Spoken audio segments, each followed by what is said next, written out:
एक आयाम जो जीवन और मृत्यु से परे है उसे निशब्द कहा जाता है। ये किया नहीं जा सकता। आप ये बन सकते हैं। तो आप जितने भी शब्द बोल रहे हैं वही बातें 50% कम शब्दों के साथ कहने की कोशिश करें। अचानक आप हर चीज के प्रति बेहद सचेत हो जाएंगे।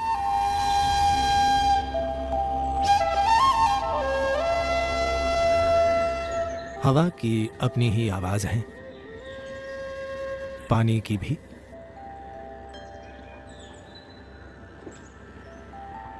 और धरती की भी है, और वाकई आकाश की भी है। सभी ग्रहों और नक्षत्रों की अपनी आवाजें हैं।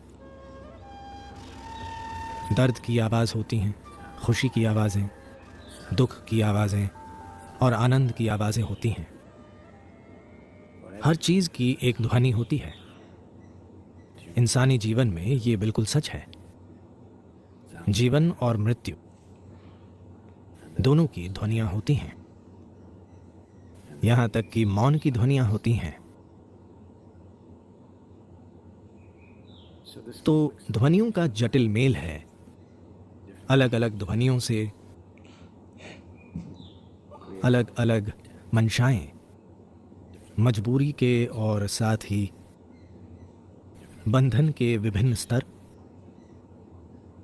और उलझन की विभिन्न संभावनाएं पैदा होती हैं। तो फिर कोई चुप रहना क्यों चुनता है? मौन जीवन को नकारने का तरीका नहीं है। मौन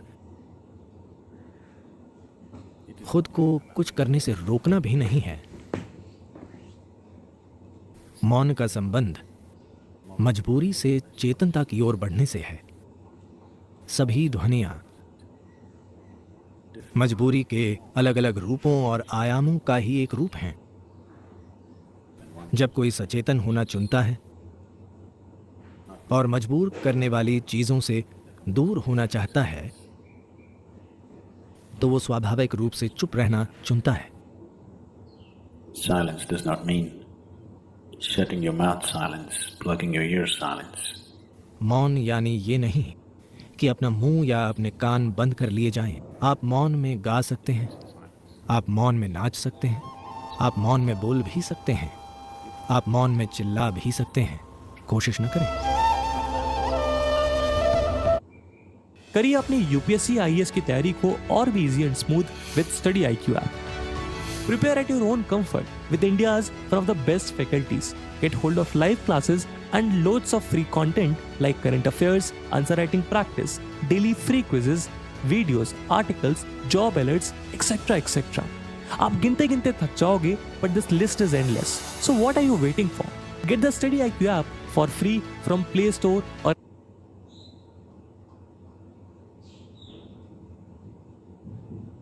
App Store now.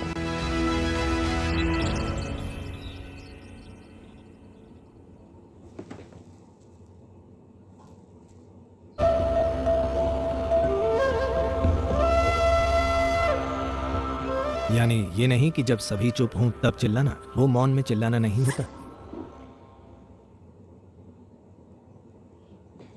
क्योंकि ध्वनि सतह पर है, मौन बुनियाद है। सिर्फ सतह की ध्वनि पैदा करती है।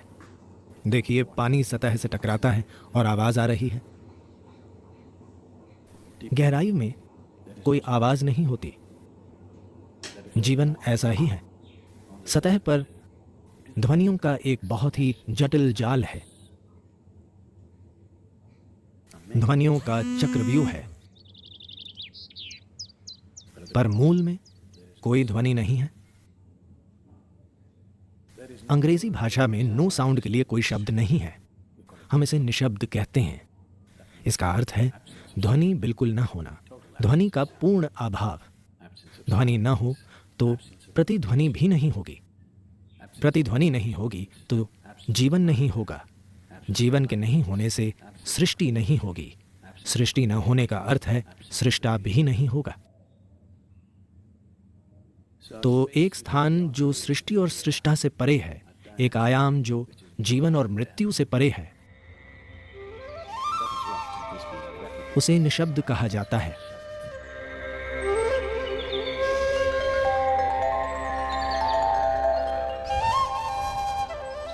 ये किया नहीं जा सकता।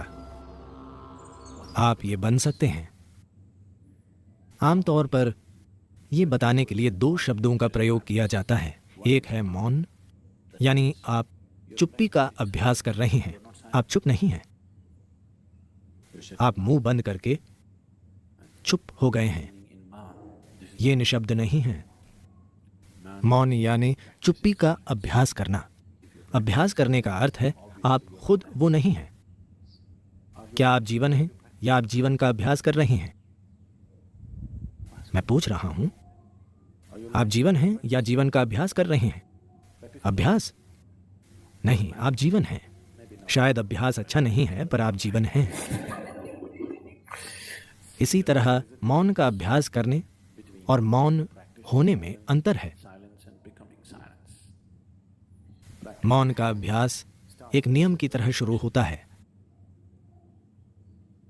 पर धीरे धीरे मौन का अभ्यास करते हुए आप शायद मौन हो जाएं। तीव्र गतिविधि में भी कोई चुप हो सकता है, पर हमेशा तीव्र गतिविधि करना संभव नहीं है। तीव्र गतिविधि के पल सिर्फ पल होते हैं, कोई भी उन्हें बनाए नहीं रख सकता। आप थक जाएंगे। अगर आप इसे बिना कुछ किए पा सकें, तभी यह टिकेगा। अगर सिर्फ तीव्र गतिविधि से ही ऐसा हो पाए, तो यह कभी नहीं टिकेगा।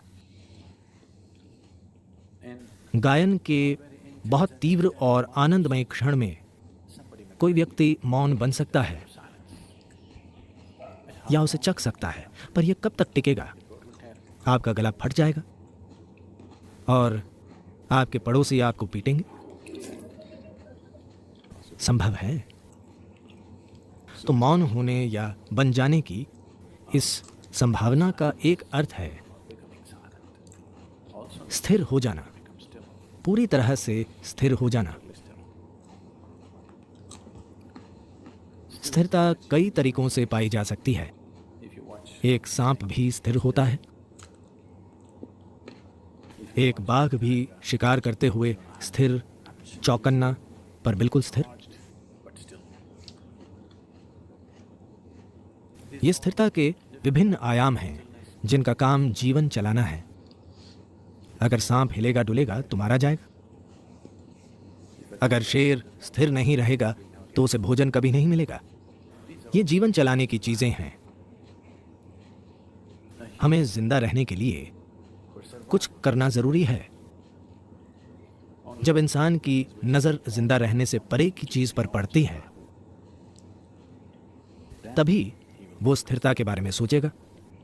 तब वो समझेगा, खुद को देखकर वो अपनी मजबूरियों की जटिलता देखता है। तब समझता है कि इसका एक ही हल है, स्थिर होना। इस शरीर को और इस मन को स्थिर करने के लिए कुछ कोशिश जरूरी है। Take some effort.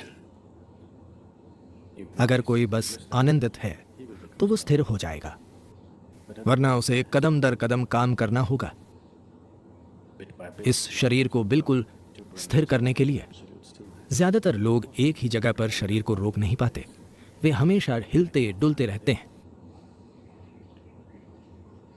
All the time in moment. As it is said, a man is ill only because he does not know how to be still. कहा जाता है कोई अस्वस्थ है बस इसलिए क्योंकि वो अस्थिर है। क्योंकि स्थिरता में आप सृष्टि से परे के आयाम से जुड़ जाते हैं। उसके संपर्क में आने पर बीमारी जैसा कुछ नहीं होता। मेरे यहाँ बैठ बैठ अगर शरीर सड़कर गिर जाए तब भी बीमारी नहीं होगी। ऐसा इसलिए क्योंकि असल में जब कोई बिल्कुल स्थिर हो जाता है तो वो शरीर को तभी थाम पाता है जब वो शरीर के तरीके जानता हो। तो मैं स्थिर क्यों हो जाऊं? क्या मैं अपना शरीर खो दूंगा? वैसे भी आप अपना शरीर खो देंगे। जब शरीर को खोने का समय आएगा, यदि आप इसे गरिमा से छोड़ना चाहते हैं तो आपको कम से कम थोड़ा स्थिर होना होगा।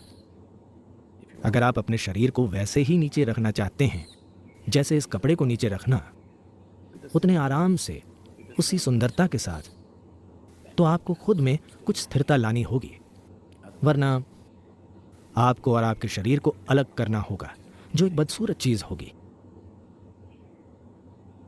आपका शरीर से जबरदस्ती अलग किए जाना एक बदसूरत और दर्दनाक काम है। अगर आप इसे नीचे नहीं रख सकते तो आपके जीवन में कोई कृपा नहीं है।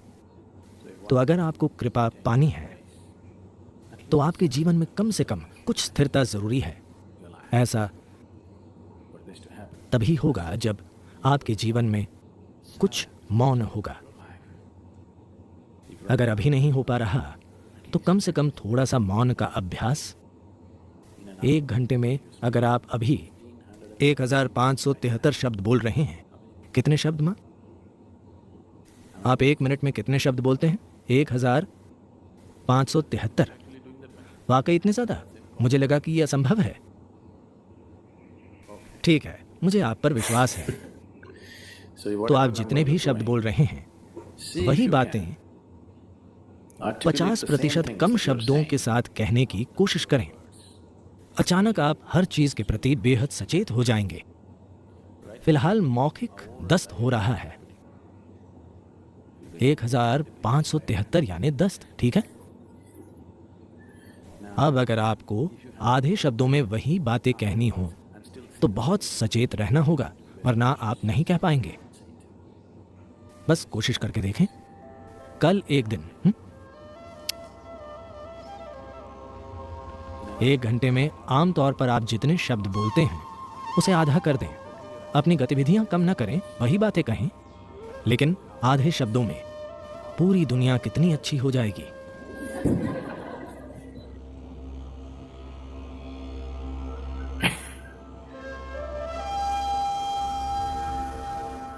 दुनिया अद्भुत हो जाएगी अगर कल हर कोई ऐसा करे तो। कई